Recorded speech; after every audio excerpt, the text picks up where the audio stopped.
So we'll do those in about an hour. I'm also going to start handing out, we're literally in the 11th hour for the Alter Ego Festival. And so I think over the next week, from Wednesday to Wednesday, going to be giving away more of those trips to L.A. So if you want to get out there, I mean, the lineup is pretty solid. It's 30 Seconds to Mars, and it's the Black Keys, and it's Paramore, and lots more. But it's about a month and a half away. So 5 o'clock, I'll have that trip for you and a pal to get out to Anaheim in January for the Alter Ego Festival.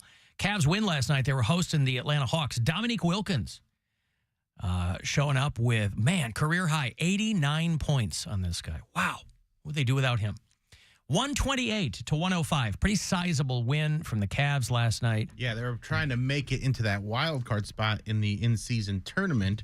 And the way that works is the point differential that you have in your wins is the tiebreaker. And so they were trying to catch up to the Knicks. They got close, but they didn't quite get catch up to them.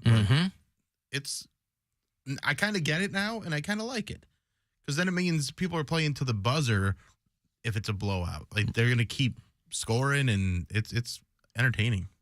And it throws up, changes the way people have to gamble on the games, too. Boy, don't I know it. Every part of my routine is I open up FanDuel in the morning, and I'm taking a look at what I want to do. I will watch a little bit of post-game tape with LQ Flickersnicker, their head coach over there at the Romo Fijo.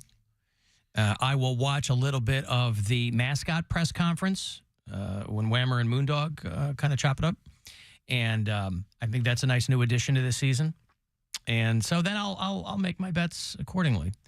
But Cavs over Atlanta last night. They are still at home for the remainder of the week. Tomorrow night, they'll play the Portland Trail Blazers at 7 o'clock, and they'll head to Detroit on Saturday to play the lowly Pistons. But somebody's got to be last in the East. Why not the Detroit Pistons? They are 2-15 right now, so they're not having a great time. You can blame that on Joe Dumars, who has just not been producing. Everybody's speculating on what's going on with Mark Cuban for people who care about that. Mark Cuban is selling his stake in the Mavericks, and it sounds like it's a case of having your cake and eating it too, because he still gets to run the team. I don't know how these deals get made, but this one, and this is hot on the heels of him announcing that he's leaving Shark Tank. For people who watch that show. Is he trying to retire? Is he just, what's he? Well, there are a couple of theories. There are some people, he's always, over the last few years, he's kind of floated the idea of running for president. I don't think that's what this is. I think, because he's also been making a play for Big Pharma, he's got this big that's right, yeah, healthcare space he's trying to operate in. So there's speculation that he's going to buy Rite Aid because they filed for bankruptcy. And then he can just fully launch whatever that healthcare venture is. He'll have all these Rite Aid stores, brick and mortar, to get going what he wants to do. So I don't know. I mean, people go, oh, he's going to run for president, and so he's just, disentangling himself from his business. I'm like, they don't do that anymore. You're supposed to do that. But nobody does that anymore. So Mark Cuban, who's owned the Mavericks for a couple of decades, he bought the team from Ross Perot's kid in 2000. Remember Ross Perot? I remember Ross Perot. I didn't know he had a kid that owned the Mavericks. Yeah, Ross Perot Sr. was a guy, I don't know if Ross Perot is still alive. Yeah, well, he was like an oil man or something, tiny little guy that used to, Carvey did him on SNL. But he ran for president a handful of times as an independent, one of the more high-profile independents. You've always got, it's such a clown car now as far as like third-party candidates go, where you got Cornel West, who I love, but he got no business running for president. And the rent's too damn high guy, and Jill Stein going to get stomped for the umpteenth time. But Ross Perot Sr., he ran in 92, and he ran in 96, and I think he ran in 2000. But he had a ton of money. So he was kind of pitching himself, I don't need anybody to, Everybody remembers Carvey doing him on SNL. And he didn't have to really do too much to do Ross Perot, because that's how the guy sounded. Pitched up George Bush. Yes. HW. Yeah. So just to show you how overvalued sports teams are now, too. Mark Cuban bought the team for $285 million. Ooh, can we guess how much it's worth now? Yeah, go ahead. I'm going to go $3.8 billion. Did I nail it? You were close. $3.5 billion is what they're currently valuing because here's the thing. Sports teams have completely, what it seems to be is that sports teams have completely disengaged from reality. So it's not that that's what they're worth. It's not what these teams are worth. It's just that they're toys now for billionaires. So there's sports teams are considered like the ultimate luxury item, right? If you have everything else, they go, well, I want a sports team. And so the prices just get ratcheted up and up and up. So he's selling a majority stake of the Mavericks to some Vegas casino billionaires. Probably get $3.5 billion. But he keeps his shares and he runs the team. He still has full control of basketball operations. So I don't know how he worked this sweetheart deal out, and nobody really knows what he's doing. But he announced a couple days ago he was leaving Shark Tank, and then he announces he's selling. Maybe he's dying. Maybe he's dying. Maybe he is. I mean, he seems to be one of the good ones for guys who are that rich. He's still a poor billionaire compared to Bezos and Musk, though. Right. Yeah. He's got $6 billion, and they're in the hundreds of billions. Yeah. But again, he's a Pittsburgh guy. He went to IU, Indiana University, which is my wife's alma mater. And I have a bit of an affinity for Mark Cuban just because he made his money. He was the guy who got sound on the internet. He was the first guy to get streaming audio on the internet. He had broadcast.com. He had a company called AudioNet. He and this other guy. And I was only a few years into radio at that point when he goes, hey, this internet thing is going to be real big. Sooner or later, somebody is going to want to be watching events on the internet and blah, blah, blah. And so that was the company that started streaming games. And so broadcast.com is how he made his money. They did the first live streamed Victoria's Secret fashion show. Ooh. And they did, Hoosier basketball. And, so they were the guys that rolled that out. And then Yahoo bought it for $6 billion. And I don't know what the state of Yahoo is now. But it was... not great, I don't think. Yeah, I don't know. I think were they bought out by someone else now, too? Don't know. I don't know. My buddy works for Yahoo. Really? Yeah, he's like an accountant for them. So I could probably ask him. Mark Cuban is also in the Guinness Book of World Records for the largest single e-commerce transaction. 20 years ago, he bought a Gulfstream jet for $40 million on the internet. Oh, my gosh. I think he was trying to prove it at the time. Buy it now button is... Yeah. Just slide it right over. What did I do? So easy. Comes out of a blackout no. It's the virtual impulse buy section when you're in the checkout line. No, he was doing that to prove to people that transactions online are safe. Yeah. In 1999, I think Amazon was only 3 years old then, and they were just selling books on the internet. I was buying a few things on eBay at that time. Yeah. And it was always my mom's like, stop buying things on eBay. You're going to get your information stolen. But to your point about him being kind of a baby billionaire monetarily, he is number 190 on the world's richest people. Mm-hmm. There are 189 richer people in the world than Mark Cuban, and he's worth $4 billion. But yeah, that's chump change if you're like Bezos or Musk or any of those other guys. Is Bezos the richest man in the world? No, Musk is right now. It goes back and forth between him and then the guy who owns that French perfume company. Bezos would be, but the divorce put a little hitch in his giddy up. That's right. Yeah, Musk. Bernard Arnault is the guy that I'm thinking of. He and Bezos and Musk, and then Larry Ellison, the guy that founded Oracle. Those are usually the dudes at the top. He's a perfume mogul? Yeah, LVMH is that company that they own a ton of stuff. So it's I think it's not Gucci. It's it's like high-end fashion and perfume. And so they have a lot of properties in that portfolio. It's Moet, it's Hennessy, it's Louis Vuitton. Jeez. Yeah. Bernard Arnault is one of the richest guys in the world. So anyway, people are trying to figure out what's going on with Mark Cuban for people who pay attention to that kind of stuff. He is the man who brought Dennis Rodman and Delonte West, I think, to Dallas, didn't he? Yeah. To the Mavs there? He really tried to help Delonte West. I don't know what Delonte West's current status is, but he really tried to bring him out of that. The doldrums. Yeah. Yeah. Tried to help him with his recovery and everything. Yeah, Dirk Nowitzki there for a long time. Yeah. Now he's got Luka and Kyrie Irving. Yeah. They're actually playing really well this year. Looking pretty good. Had Steve Nash there, I think, for a bit. For a little bit, yeah. Yeah. Jason Kidd's the coach. Yep. So, yeah, Mark Cuban making some moves. Hello, Mike. Hey, Alan. Hate the show. Hey, how are you, Mike? Mike's calling me from the west coast of Ohio. We don't hear from him often anymore, but he'll check in from time to time. What's going on, Mike, over there on the west coast of Ohio? I was calling in. It's interesting Mark Cuban sold so much of the Mavericks because he really must need the money.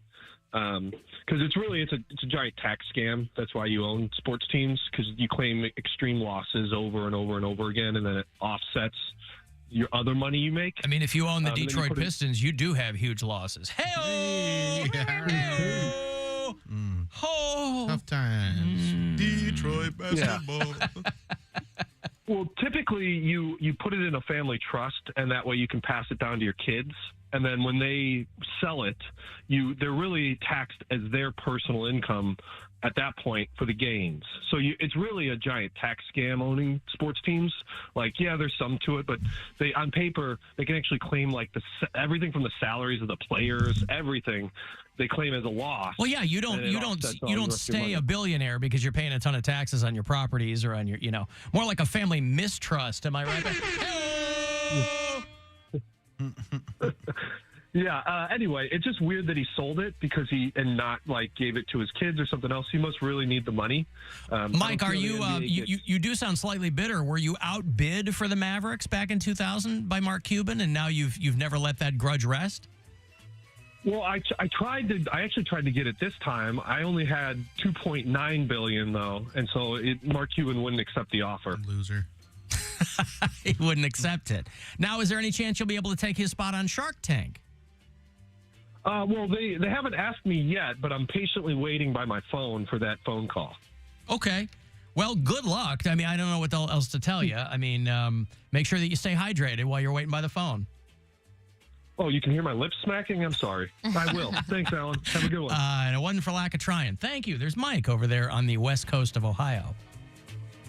Next year, Amazon will start selling cars online. Yeah, listen, everybody, Amazon's rolling out telehealth too, and, what are you going to do? Everybody wants to get in that space, but I think Mark Cuban seems to be legitimately interested in doing that.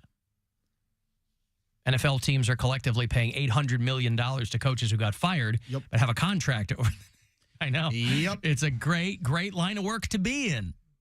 Because all I want to be is a fired NFL coach. Yeah. Seriously. How long would you want to coach before they fire you?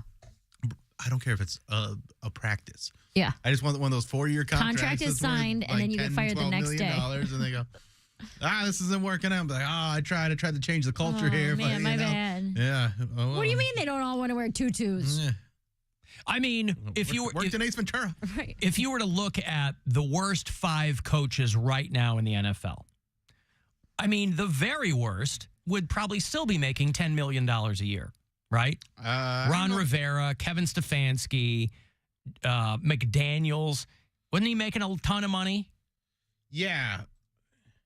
But I was going to say what the lowest paid coaches in the NFL are. Lowest paid coach in the NFL. Okay. Yeah, like the lowest coaches are making $4 million. Yeah, $4 or $5 million. Yeah.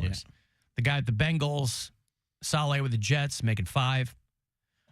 That's good money. Yeah, that's great money. Because if they fire you, Stefanski's the lowest paid coach right now. If they fire you, you get hired by another team and they're still paying you. Mm-hmm.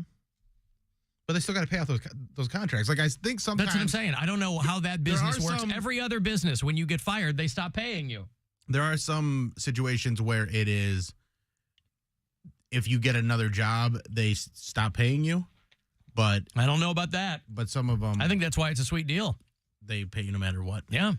It also depends on how ironclad your contract is, too. But these guys clearly have some ironclad contracts. Somebody sent me a recipe for Hoover stew. Boy, I'll tell you what, this is a delicious. For those of you looking to just make something cozy and delicious over the holiday season, maybe you didn't get to do it over Thanksgiving, but you can do it over Christmas when family comes in. Some of that Depression-era food.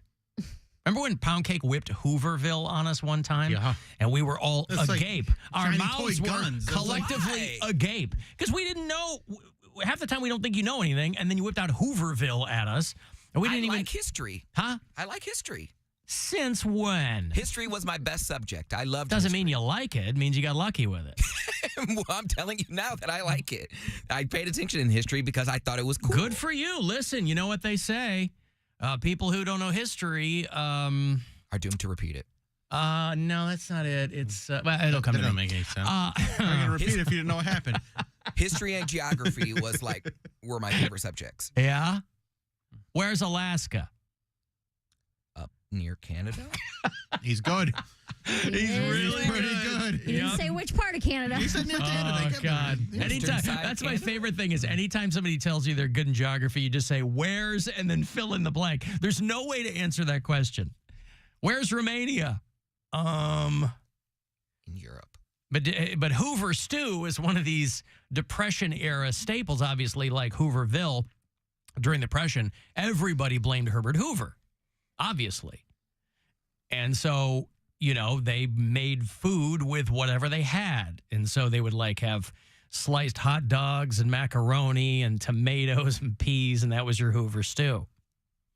But there's all kinds of great Depression-era cuisine. You know, if you have grandparents who lived through that time, my grandparents lived through the Depression. That's why we always got oranges in our Christmas stocking. For the scurvy. Well, no, because that was fresh fruit was like a luxury back then. So even though my grandmother, you know, she wasn't still living in the Depression, a lot of those things it's hard to kind of deprogram from your brain. But yeah, Poundcake, he took us all by surprise with Hooverville. For me, honestly, it was a mix of a shock and pride. I was taking pride in your accomplishment. Now you know how it feels. It's great, isn't it?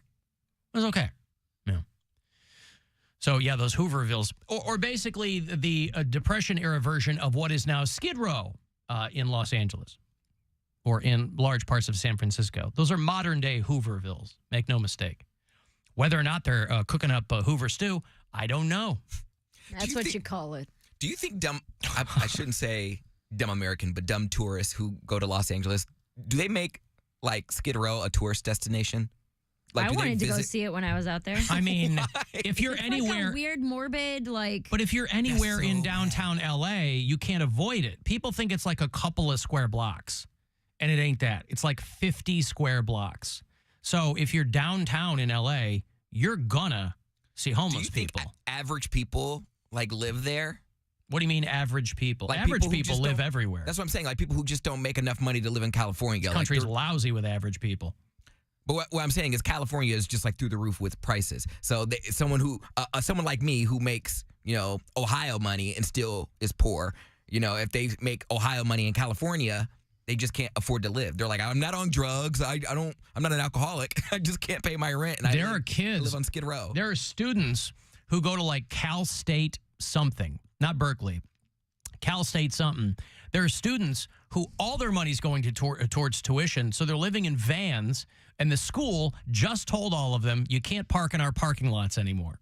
Get off our Even though lawn. you're going to, yeah, because there's a lot of parts of California or any metro area that has huge homeless problems where there are like, you know, the working poor, people who have jobs, but they're living in their van or they're living in an RV, and they let those people park where they want. They need to move to Portland. Portland, right downtown, people have their RVs, and that is where they live. I don't think they're looking for an influx of people in Portland to do that. Yeah. Well, I mean, they don't want more people coming in to do that. I don't think there's any more spots because that was crazy. Like 70s style RVs, and they're living in there. They had a grill and a TV and a patio set up. I'm like, wow, this is downtown. What are they tailgating for? Really? Who's playing? The Trailblazers? Is that? And they had the nerve to have a mask on. I'm like, wow.